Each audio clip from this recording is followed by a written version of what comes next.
солҳои охир бо тадбирандешиҳои ҳукумати мамлакат таъминоти оби нӯшокӣ ба аҳолӣ беҳтар гардида, дар ҳамкорӣ бо шарикони рушд лоиҳаҳои муҳим дар ин самт амалӣ мешаванд. дар шаҳру ноҳияҳои вилояти Суғд ба масъалаи дастрасии аҳолӣ ба оби тозаи ошомиданӣ афзалияти бештар дода мешавад. ҳоло дар шаҳри Истиқлол лоиҳаи сохтмони хатти тозаи оби нӯшокӣ аз дарёчаҳои Четсув ва Уртасув то обанбори марказии Табошаҳри Кӯна амалӣ шуда истодааст.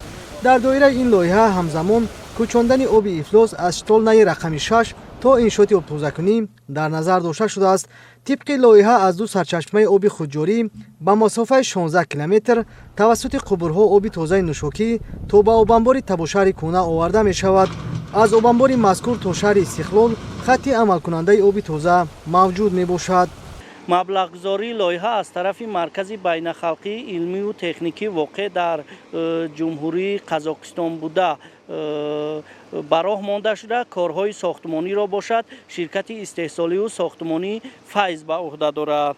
тасмим гирифта шудааст ки аз рӯи нақшаи тасдиқшуда то моҳи октябри соли ҷорӣ корҳои сохтмонӣ пурра ба анҷом расида обанбори марказии шаҳри Истиқлол бо хатти оби тозаи нӯшокӣ дар қубури ҳаҷмаш 250 миллиметра бо фишори баланд таъмин шавад. татбиқи лоиҳа аз моҳи ноябри соли 2024 оғоз гардида бо гарм шудани ҳаво корҳои сохтмонӣ вусъат гирифтааст.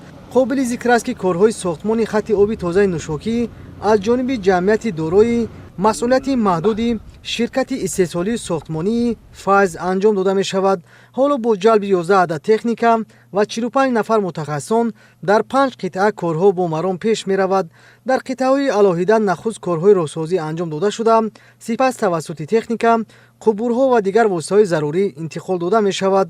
масъулин мегӯянд ки сифати корҳои сохтмонии хатти оби нӯшокӣ таҳти таваҷҷӯҳ ва назорати доимӣ қарор дорад. айни ҳол мо қарор дорем дар мавзеи Уртасув аз бо қубури 325 сарчашма мегирад бо дарозии 125 метр трубаҳои қутраш 125 миллиметра омада ба ҳавзе ки айни ҳол сохта шудааст дар ин ҷо такшин шуда об ва бо трубаҳои полиэтиленӣ ва қисман дар ҷойҳои мушкилгузар бо трубаҳои оҳанӣ қутраш 273 якҷоя шуда аз ин ҷо ба 1200 метр поён рафта минтақаи пайвастшавии ду қитъа ҷойгир мешавад ки аз қитъаи Четсув ва Уртасув об омада якҷо мешавад ва ба ҳавзи марказии шаҳри Истиқлол ки воқеъ аст дар Табошаҳри Кӯҳна рафта мерезад. ба назари коршиносон беш аз 60% захираҳои оби минтақаи Осиёи Марказӣ дар қаламрави Ҷумҳурии Тоҷикистон мавҷуданд.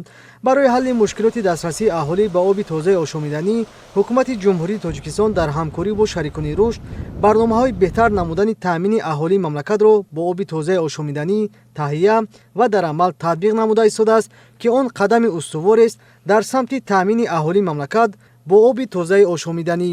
шаҳри Истиқлол бо дастгириҳои пайвастаи пешвои миллат президенти мамлакат муҳтарам Эмомалӣ Раҳмон ободу зебо мегардад. амалишавии лоиҳаи сохтмони хатти тозаи оби нӯшокӣ аз дарёчаҳои Четсув ва Уртасув то обанбори марказии Табошаҳри Кӯна ғамхории навбатии давлати ҳукумат буда дастрасии сокинони шаҳр ба оби ошомиданӣ боз ҳам беҳтар мешавад. ҳамзамон бо бунёди корхонаҳои хурду бузурги саноатӣ ҷойҳои нави корӣ фароҳам рушди соҳаи саноат таъмин ва аз ин ҳисоб корҳои ободониву созандагӣ дар шаҳри Истиқлол вусъати тоза мегирад.